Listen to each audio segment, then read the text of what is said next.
People can be incredibly superficial. I watch on and it makes me laugh because if you look at your own life, for instance, and you consider who's really there supporting you, who believes in you, and who's judging, who's bringing you down, who's competing. Now, imagine you was thrust into the spotlight. Now, all of a sudden, you have recognition, you have some fame. Doesn't it seem strange that those people that weren't supporting you and were competing with you and rather toxic in your life will probably be the first to sort of admit they knew you? And that's what makes me laugh because I think people are hilarious. Because, like, personally, with me, I think when you speak on someone's name, you should get ready for the consequences of that. I very rarely mention people by name. I'll talk about situations I've been through, circumstances. Very rarely do I use an actual name because I'm doing it to share an experience, how I overcome something in a situation, a circumstance. What I'm not trying to do is ruin someone's life. I'm not making it personal. Of course, people involved, when they hear what you've said, they may take it incredibly personal because they know they're the one that was involved, but if no one else does. So when someone attaches themselves to your name, now there's a consequence to that. Like with me, I'll always consider things very carefully. Like, is it worth bothering? Can I even be bothered to justify something? Because half the time I can't bother to explain myself. Do I want to give someone a platform? It's all these things. But sometimes I'm thinking, well, I might as well get involved in this. So I'm rather good in an argument. I'm good at defending myself.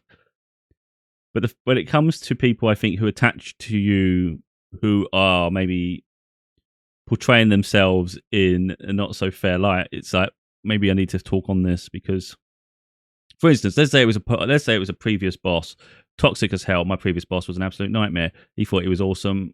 I thought he was a dipshit. Never sincere, never honest, always manipulative.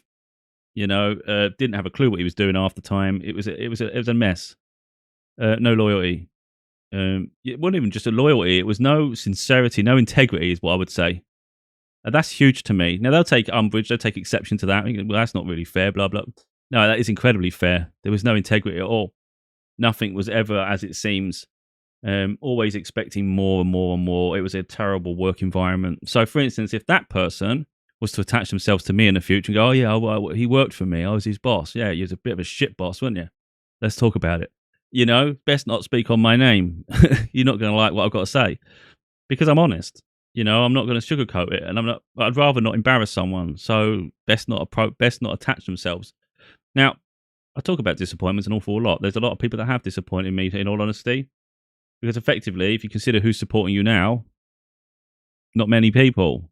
Most people get jealous. Most people think they're better than you. Most people just take you for granted. They just effectively you just move on anyway. You're always on your own little journey. I'm not a follower. I don't follow anyone. I beat to my own drum and I do what I want to do. I don't let people weigh me down, slow me down, or hold me back. So sometimes people think they are better, and it's like, well, you do you, I do me. And who's watching who? I don't watch. But that's the thing. So you're going to get people in life who will reminisce. They will look back, and maybe they think they had a bigger bearing on your life. Well, okay, maybe something you did instigated a change in me, but is that trauma you put me through is the thing that did it? I hardly think that's a benefit, really. It's not really a good thing. So maybe shush about that. But like I say, there's been people on my journey though who have been like great. I've had great connections, great relationships, and even though we're not in each other's lives, because life moves us in different directions. But it doesn't mean every situation had like a acrimonious end. Sometimes it's like they were great memories. So maybe someone in the future will sort of say, "Oh, I knew them," and this, that, and it's like, yeah, that's true. They were great. That's nice. Yeah, that'd be nice. I think if people see what you're doing and it's someone you respect. But I think people that were just absolute nightmares, it's like, really, you best keep my name out of your mouth because you're not going to like what I've got to say in return. Like, for instance, like last working environment I was in, there was some that was nice, some that were bad. I would say there's maybe two or three people, about three people I liked. The others were absolutely false and full of shit. And I saw through all of them. And I recognise now that most people don't see through people. I thought we were all similar, we're all seeing it. And it's like, I just talk to someone, they go, really? And I'm like, well, you can't see this? You got one guy who came in last, thinks he's next supervisor. It's like, what? But he would talk to people and try and be friendly, but you'd talk behind people's backs, and I would watch him and monitor him, and I could see that. So he elevated his status, but he would throw people under the bus to sort of elevate himself, but act like he's a friend as well. So very, very conniving. You could not trust this guy an inch. Someone else who sucks up to supervisors, does his own thing, thinks he's doing everything above and beyond, when really he's doing half the workload of everybody else. But because he goes to breaks and says about how hard his day is, he's sort of manipulated the mindset to now they think he's a hero, and he said he's a hero. So it's elevated his status and thinks he's better than everybody else, and yet it doesn't. Again, if we look at these two people, for instance, didn't have anywhere near the experience that the rest of us had in the environment we work in terms of like the sector. So it's kind of like you are really got an ego trip because we all have experience, but we don't sort of keep throwing it in people's faces. Again, so if these people was to ever put my name in their mouth, it's like I'm going to speak on these manipulative dipshits. Yeah, I mean, but I might just let them have their little moment and say, just keep my mouth shut. So I'm not going to elevate them beyond that. Let them speak what they want to speak. And I think that's the thing, isn't it? We use our discernment. But the whole point really is people who didn't believe in you and thought they were better than you, one day they may sort of be proud to have known you. And it's kind of like weird, isn't it? Like, and that's that fame. I talked about fame the other day, where people get so obsessed with fame and celebrity, they put people on a pedestal and they just fall all over themselves to meet them. Autographs, photos. I'm not like that. I would rather just meet people because they're a person. You know, I'm not interested in a status or any of that. But again, people will change and alter themselves completely just to attach themselves to someone because they feel like you achieving something and having known you sort of elevates themselves. There was a timeline in their life where they was on that path. You know, they knew you worked together as a period, and it's like, yeah, remember it back precisely, mate. It wasn't a good time, was it? That's why I left. Because I don't keep myself in toxic environments. If it was a good environment, I would have still been there, wouldn't I? Think about it. But everyone has their own little idea of how things play out, you know. They'll romanticize something that wasn't quite how they had it said. There was a supervisor who was absolute shit. He was lazy. He just talking all the time, but then judged others for talking. And like I said, some people just automatically said they're next in line to be supervisors. You're like, this is weird. Like, what is going on here? So I mentioned I could easily do all this. And then he looked down at me, and I just thought, what? I couldn't bother to justify myself. I thought, what traits did you see in me that doesn't qualify for this role? Then what makes you think I'm not leadership? Because I don't kiss ass, because I speak up. I could easily learn the ropes, but I treat people with respect and dignity. I would never ask someone to do what I wouldn't do, for instance. So I'd never put someone in a situation where I think it's dangerous or clumsy or reckless.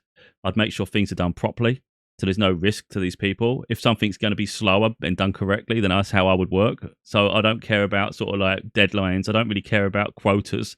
For me, if you want to fulfill a quota, then the conditions need to be suitable to fulfill that quota. Don't ask people to go above and go beyond what's safe and what's practical, you know? Because you could say bring more people into a workforce, to be honest. That's what these people did sometimes. But I was like, this isn't going to work. You still only have so much machinery and the premise isn't big enough. We had a meeting early on when I started this job, for instance, and I said immediately, this is never going to work. And it's like, well, what makes you say that? I said, the facility's too small for what you're trying to do. I said, I can already see the limitation. It's just, it's insufficient. You cannot do the production to the level you want on the infrastructure you've put in place. It doesn't matter how many people you bring in here. It doesn't work. You still only have sort of a capacity that doesn't allow it. It doesn't. And they were struggling continuously. Even by the time I left, it wasn't working. Because you can keep throwing people at a thing and throwing money at something, but if the infrastructure isn't there, it just doesn't work. So you're just throwing people into something where most of them are just wandering around because there's no tools for them to work with. There's no space for them to be able to do their job. It's all these things. But people throw things at the wrong, you know. But apparently I don't have the skill set to be able to lead. I don't have the skill set to be a manager. It's like, I think I do, but I don't think most people like me because they don't want me speaking up against them. Everyone wants to kiss ass. So they want you to follow behind them, don't they? And just do as you're told, no conflict. But I think if you do that, how do you instigate change? So if someone's got a good idea, don't see it as a threat. Use it as a tool to, have a conversation and then come up with ideas. But most people don't want that. They want the yes person to back them up so they don't look stupid. Such is life. But again, it's all these people I've worked for. Do you really think it's good for them to put my name in their mouth if they're trying to come across positive? Because I'm going to have a lot to say, aren't I? And I've had this a lot in my life where I've met these sort of people. But that's my point anyway. It's like people really should just like focus on their own path. Don't attach themselves so strongly to someone if it hasn't been a good experience.